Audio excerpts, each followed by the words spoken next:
Janë publikuar disa mesazhe tek media-shqiptar.com ku thuhet se ka pasur komunikim mes Belin Këlliçit dhe një varësi të Belinda Ballukut lidhur me protestat e zhvilluara para Bashkisë së Tiranës ndaj Erion Veliajt.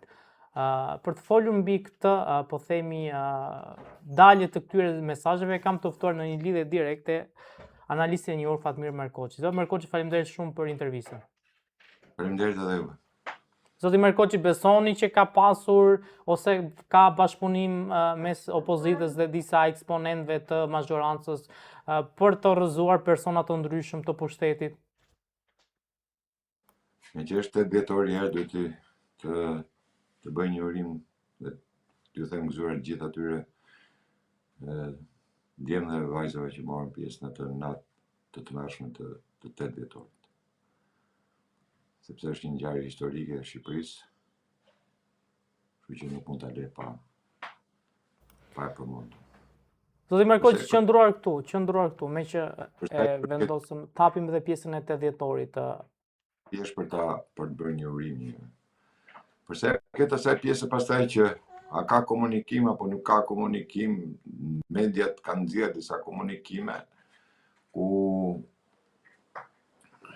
Këlliçi ka pretenduar se janë fake news, janë gjëra të paqëna, janë gjëra të pa drejta dhe po i bëhet, këtij po i bëhet një sulm, sepse ky është ajo e ardhmja dhe ky duhet goditur, duhet bërë. Por ajo që më bën përshtypje është pjesa sepse dalin pikërisht për këtë person të cilit në momentin që ky bënte disa deklarime në protestat e bashkisë, ju pa të thënë që ky lexonte letrat e Belinda Ballukut. Për të vetëm arsye sepse ishin ca gjëra që nuk mund dilnin në asnjë mënyrë tjetër përveç se dyrëve të atij institucioni. Pastaj nuk më bën përshtypje për sa i përket këtyre komunikimeve që kanë me njëri tjetrin, për sa kohë marrin leje ndërtimi, për sa kohë janë bashkë, për sa kohë rregullojnë kollaret njëri tjetrit. Për sa kohë pinë kafen bashkë dhe në parlament bëjnë sikur zihen edhe matan aty nga krau tjetër i kafes, ulen edhe bëjnë diskutime bashkë. Për sa bien dakord me kodin zgjedhor apo me çdo ligj tjetër që të mundshëm, nuk është asnjë gjë, po të ishte një opozitë e fortë, po të ishte se këta nuk kishin komunikime me njëri tjetrin, do të ishte një opozitë tjetër, do ishte një opozitë ndryshe, do ishte një opozitë e cila do të bënte të mundur pavarësisht nga të gjitha çfarë bën qeveria, do bënte të mundur rrëzimin e qeverisë. Në gjithë këto skandale që bën qeveria, lëvizjet që bën vetë politika, domethënë është një lëvizje skandaloze. Për mua është lëvizje skandaloze. Dhe ajo më bëri përshtypje sepse në një para 2 javësh ngritën në qiell CDI-n, ku Berisha u zgjon zëvendës president dhe tashmë me një vajtje në Amerikë lexoj ca emra kongresmenësh dhe pastaj thash bërë një deklaratë nga CDU-ja apo IDU-ja. Dhe përmendi që janë edhe partitë amerikane, angleze, kjo kanadeze e tjera. Pra është vërtet ajo që ju pata thënë që IDU-ja është qendra e të djathtës, por fatkeqësisht në Partia Demokratike nuk është partia e djathtë konservatore, është një parti e qendrës. Aty komandon Sorosi dhe bën Sorosi. Dhe më duket çudi, domethënë që dalin këto lloj komunikimesh me vartësit e Belindës, por që një njohje ky me Belindën apo nëpërmjet familjarëve të tij ka me Belindën, kjo nuk diskutohet. Kështu që ta zgjidhi vetë qoftë ligjërisht, qoftë publikisht, qoftë të tregojë një herë të paktën i sinqert në atë, nuk ka asgjë të keqe sepse në politikë edhe bëhen edhe aleanca fluide, po këto aleanca nuk ke pse i mohon. Nëse e ke bërë, nuk ka asgjë të keqe. Është një aleancë fluide për të goditur kundërshtarin apo brenda partisë për të përfituar. Kjo është politika. Që ti mund të përfitosh brenda asaj çfarë bëhet dhe çfarë thuhet, dhe ti si kundërshtar mund ta marrësh, mund ta bësh dhe mund të përfitosh. Problemi është a përfituan këta nga Erion Velia, nuk përfituan dot. Kjo është e gjithë. Mua më tepër më vjen tek analiza më vjen ajo pjesë që a përfituan këta nga arrestimi i Erion Velis. Nuk përfituan asgjë. Pra Partia Demokratike nuk përfitoi asgjë.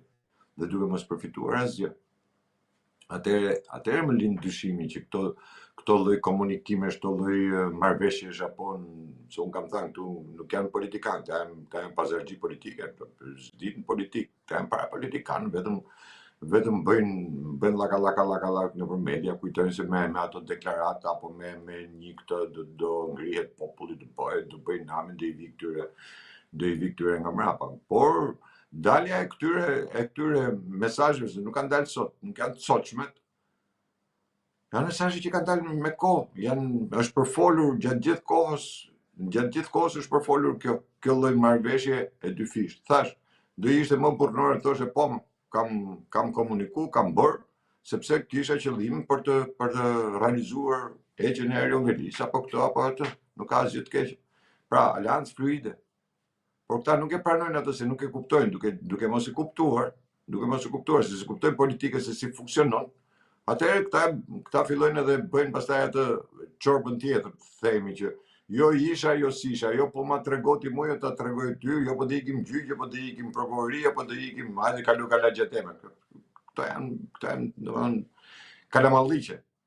Njeriu ka një të vetën ose det burrnisht. E thu, unë filani nuk kam zotri absolutisht asnjë lidhje dhe ma fakto 1, 2, 3 sepse këto proteste janë bërë në këto.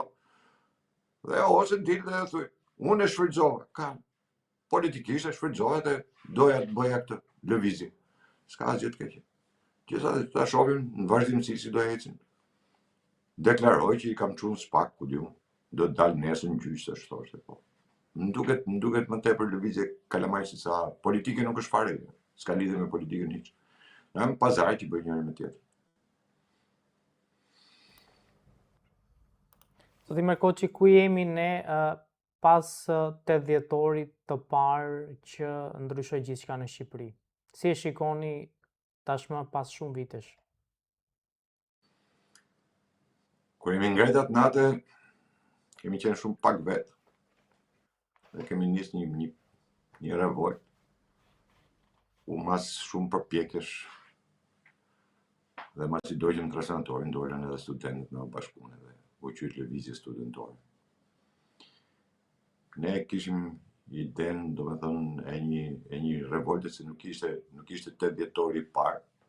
Mos harrojmë se ishin bërë shumë lëvizje në Tiranë, në përrethë, duke filluar që me Dykorrikun apo demonstratën e heshur në Tiranë, lëvizje të shumta në Kavaje, në Shkodër.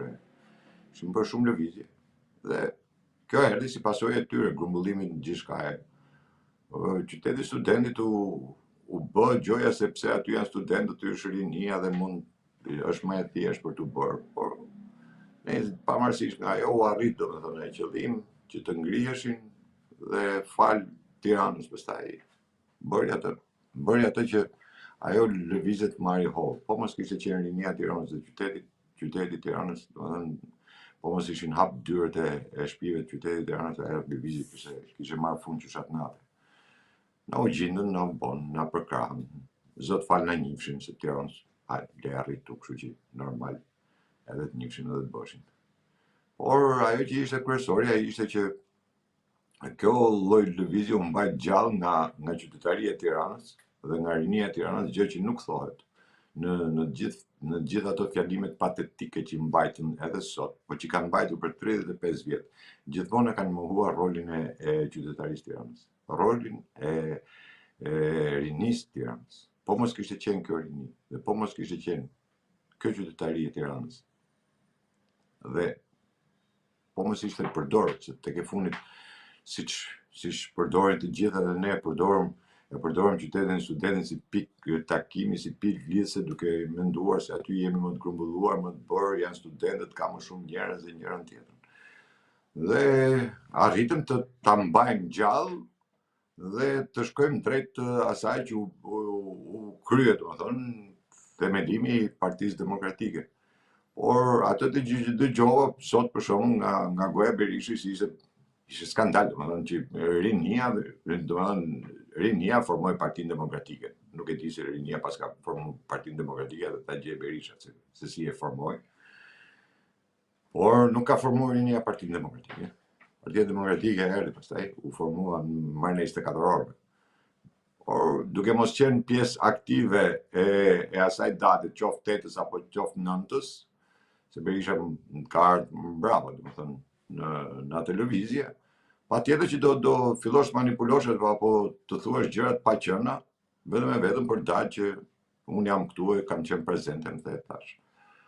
Ajo që është pastaj, atë natë ka qenë nata e cila për herë të parë është përmendur ajo parulla e famshme ta bëjmë Shqipërinë si Europa. Pra ne kishim një ide tjetër, ide për të bërë Shqipërinë si Europa. Jo për ta çuar Shqipërinë në Europë, për ta futur në Europë, por për të bërë Shqipëria si Europa. Gjë që nuk ndodhi në 35 vjet. Ju kam thënë këtu u bë politika e Sorosit. Dhe duke u zbatuar politika e Sorosit u bë shkatrimi total të gjithë sistemit ekonomik të Shqipërisë.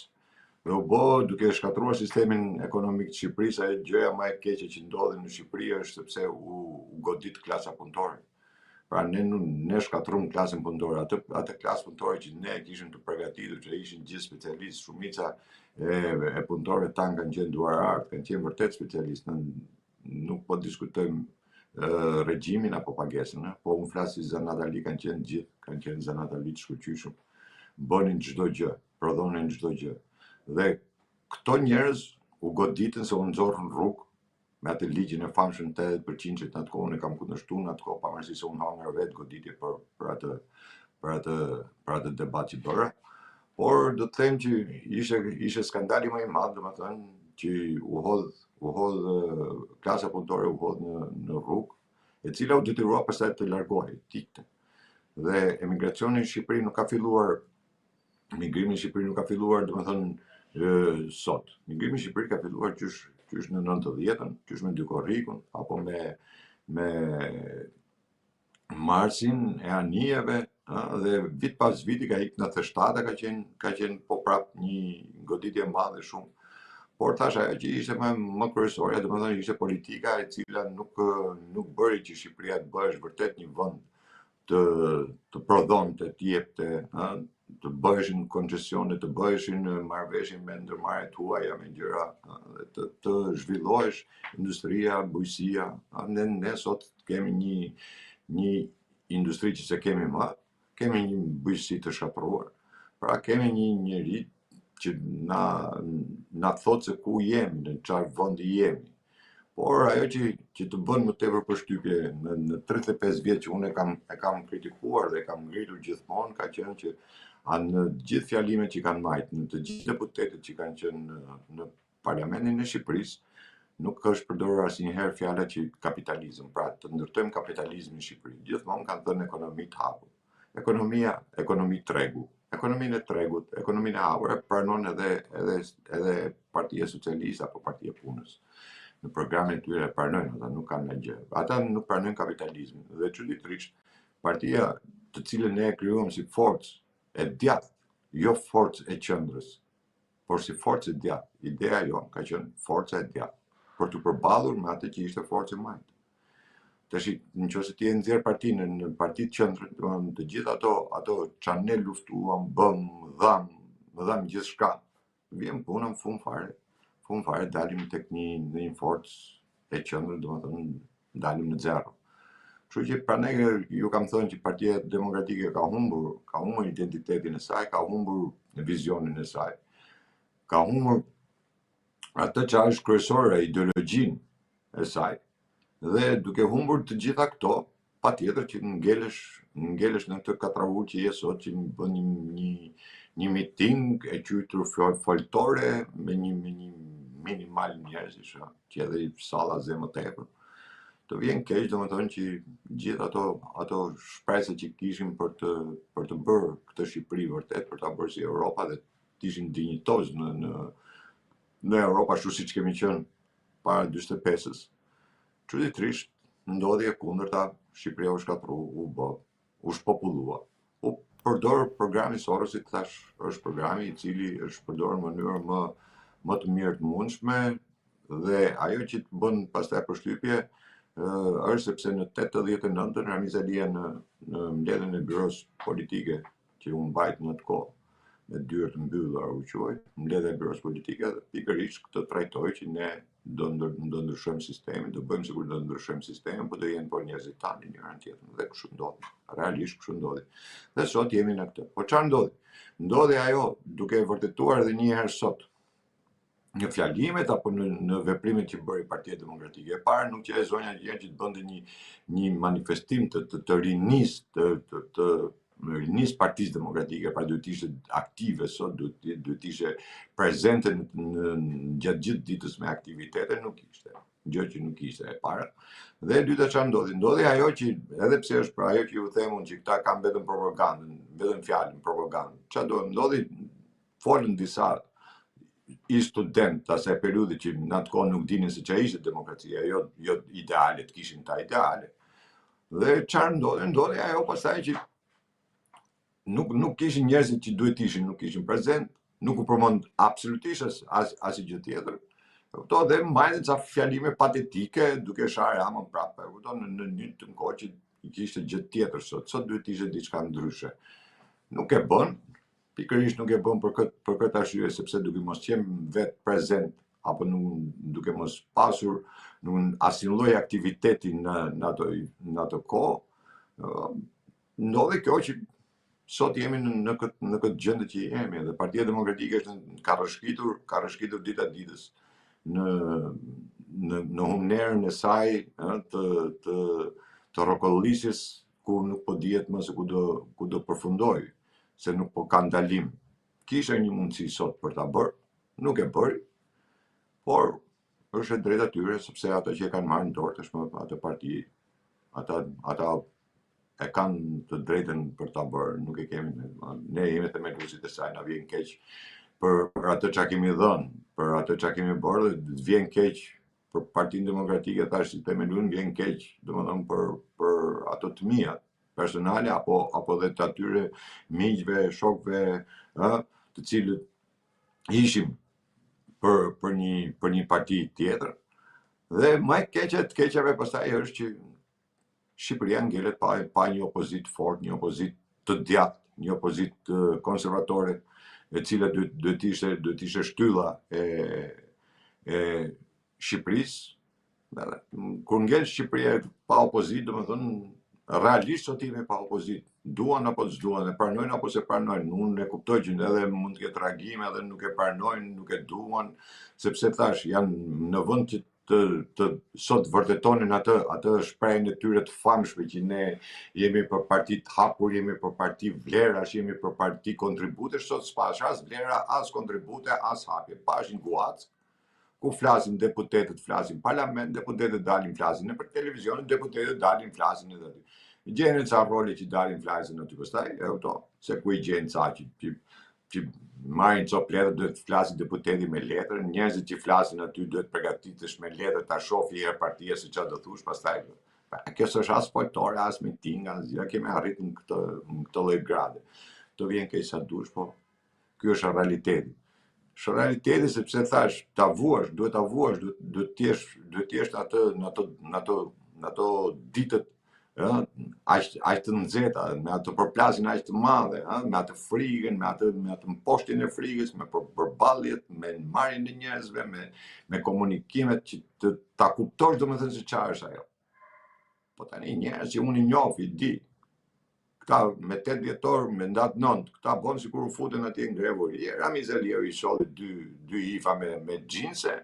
Kjo solli 2 hifat me xhinse, la ngrevën edhe vrapun mas xhinsave. Po mos kishte qenë rinia e Tiranës, populli I Tiranës, domethënë ai ishte e vdekur, ishte mbyllur. Me po këta nuk e thon. Pse se thon? Nuk e thon sepse kanë frikë. Mirë, po të gjithë ata studentë, se kishte edhe student. Ço e Pembrocin, aty e kam njoft. Kishte edhe student. Të mirë. Kishte edhe student të cilët kishin. Po çuditërisht ata nuk u dukën asnjëri. Dhe pranaj ata hikën gjithë. Dhe të gjithë kanë ikë në atë periudhë, kanë ikë, të gjithë kanë ikë. O Kanada, o Amerika, hikën. Dhe kjo të vjen keq pastaj. Dhe kanë dalë këta të shti, që s'kan pasë si lloj aktivitet, nuk i njiftë njeriu. Nuk përmendën dot një emër, nuk përmendën dot një gjë. Po ne studentët e dhjetorit, çfarë studentët e dhjetorit, çfarë bëtë? Çfarë bëtë? Çfarë dolit kundër papallarëve të juve? S'dolit me jo, se kishit konceptin. Ju nuk e dini ç'a ishte liria, nuk dini ç'a ishte demokracia. Pyesin ç'a është demokracia, thoshin. Sot e mohojnë ata. Se sot ata që ndetën këtu edhe u bën me poste, u bën me këtë atë, po, patjetër. Po ata që luftuan realisht, ata asionin gjithë kanë ikë nga Shqipëria. Dhe këta penetrojnë pikërisht për këtë fakt sepse ata kanë ikë gjithë. Me kjo është popullim. Po është popullim edhe i partisë vetë. Partisi nuk ka vlerë, nuk ka njerëz aty që ka vlerë. Që ka kontribute, nuk ka kontribute reale aty, nuk ka asnjëri. Le të flasin këta ç'a duan. Po kontribut real nuk ka asnjëri.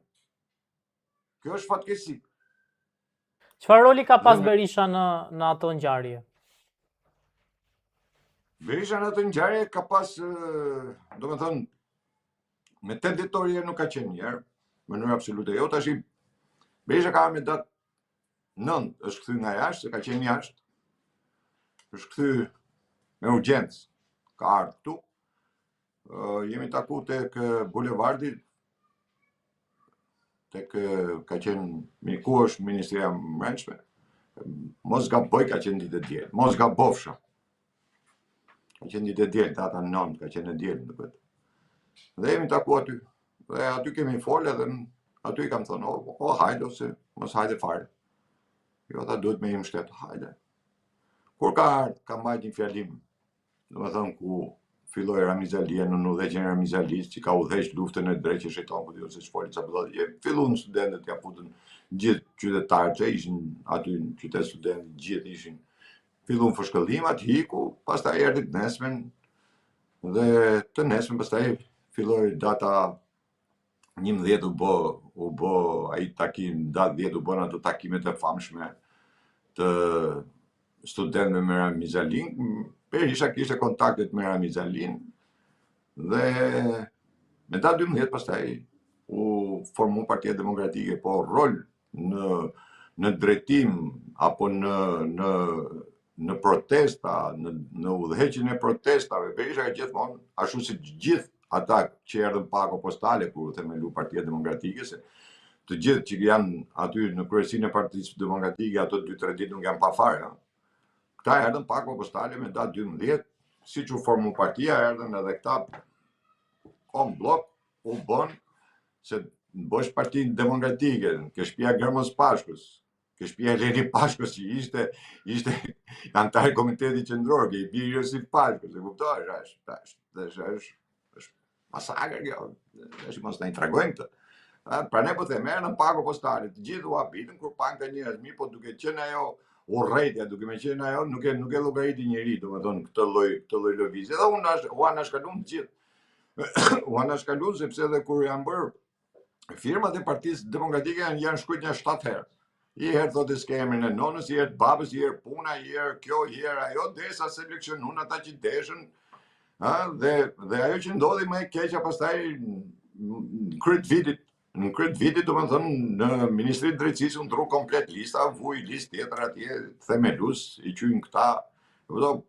Ka filluar me manipulimin që është në atë kohë, pse? Sepse donin, nuk donin, të paktën ajo që është kryesorja është që shtresa reakcionare apo kulagi, sa akoma në qushin reakcionar, kulag, Beler, ta marrin këta, vinë këta, na qushin kështu, na shifshin si gjë, sidomos pjesa e privilegje e Partisë Punës na shifte si kundërshtar, domethënë edhe në atë kohë.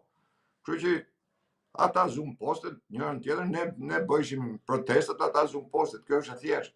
Dhe pastaj ndodhi kjo që ndodhi. Pastaj por roli Berishës nuk është se është rol aktiv në kuptimin e protestës, e drejtimit të turmës, e drejtimit të një proteste, dalin krye, bërja, siç ndodh gjithmonë në këto revolta nuk ka qenë Berisha. Berisha ka qenë gjithmonë në tribunë.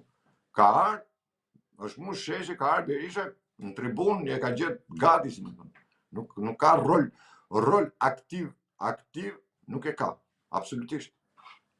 Merrin shifë në gjithë filmimet, nuk ka asgjë. Shive në gjithë filmimet, hapin filmimet e 90-s, 91-shin, shqyqyr zotit janë, ka. Qoftë Astrid Omeri i ka, qoftë Semir Kumbaro i ka, të paktën këto të dy që janë akoma gjallë.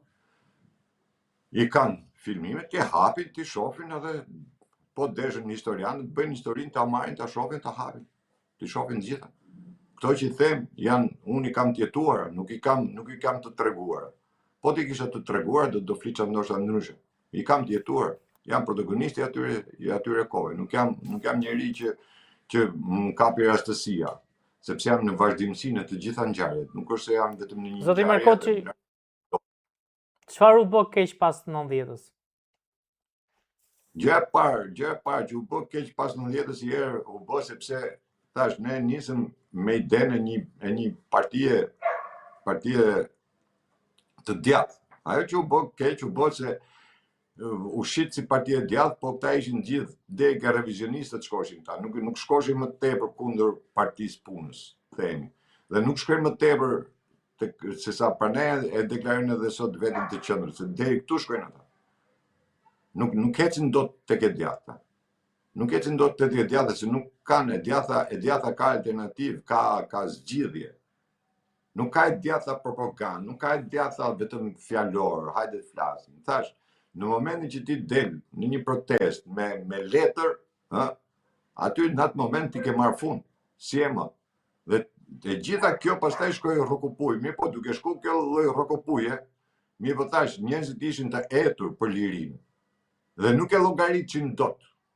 Domethënë, gjithë përplasjet që unë kam pas pikërisht për këtë i kam pas. Qoftë edhe me vetë Berishën, se unë i kam pas përplasje që 91-shin me të, nuk është se i kam pas qoftë për 80% e ndërmarrjeve, qoftë për 7501-shin, për prishjen e tokës, e më thet tash, ne janë biseda të tjera që janë shumë gjata, por i kam pas përplasje të egrata për të.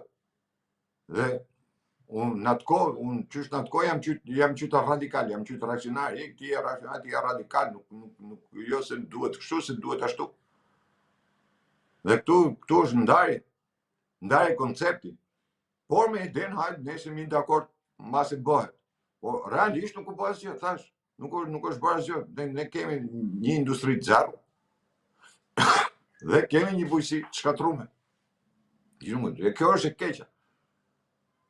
Ligji 7501 ishte ligji i cili dy janë ligjet themelore të Ramizelis. Prandaj thash, fjalimi i fundit i Ramizelis. Kush ishte? I pari ishte privatizimi që bëri të gjithë dyqanet, gjithë shitësit, që ishin të gjithë nomenklaturë e partisë punës, në një mënyrë apo në një tjetër.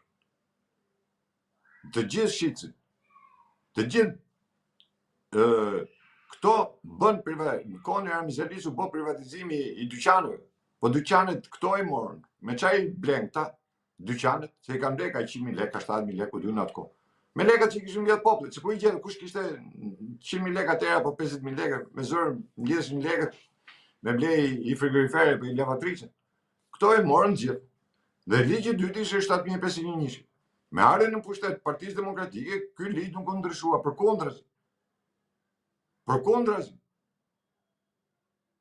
Vazhdoi. Dhe ky mentalitet është nëse do ta vini re dhe në folklorin e parë, Berisha e ka bërë në Mirdit, kur u ngrit dikush një zonjë atje dhe i tha, mund as po ma japin tokën, tha me 7501-shin që ta kote nuk po ma japin, dhe Berisha në atë takimi tha, kur t'jemi sa të vinë në pushtet, do ta japin prap ki 7501-shin. Dhe në intervista tjera thotë e kam pishmantët për ligjin 7501.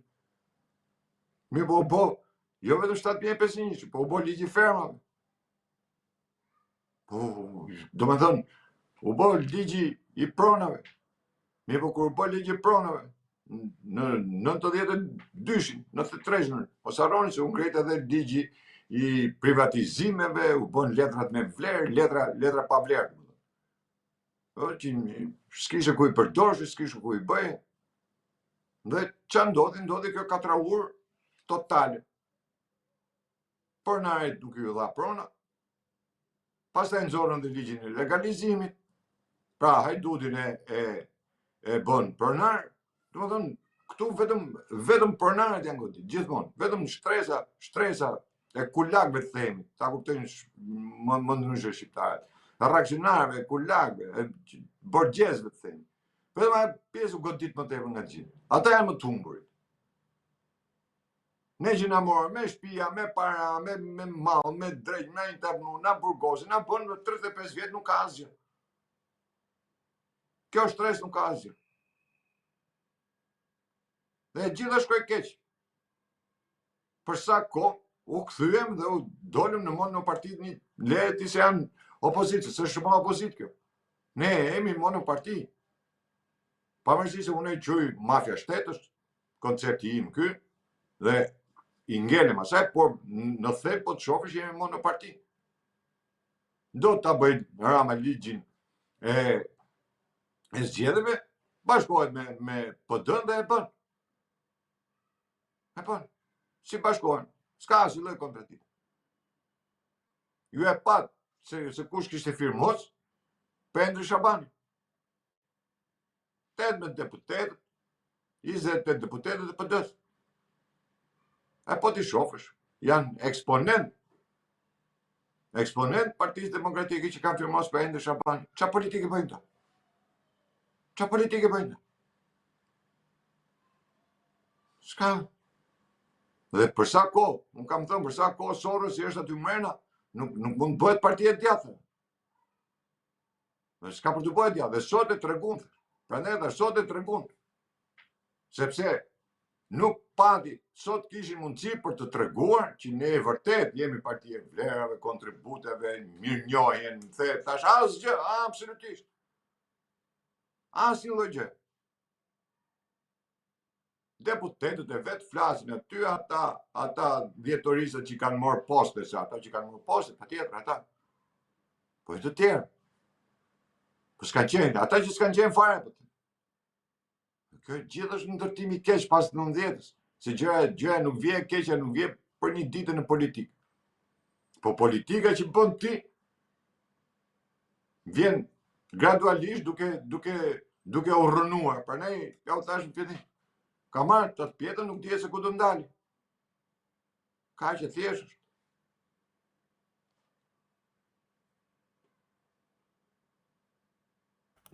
Zotin Merkoçi, faleminderit shumë për intervistën. Faleminderit dhe juve.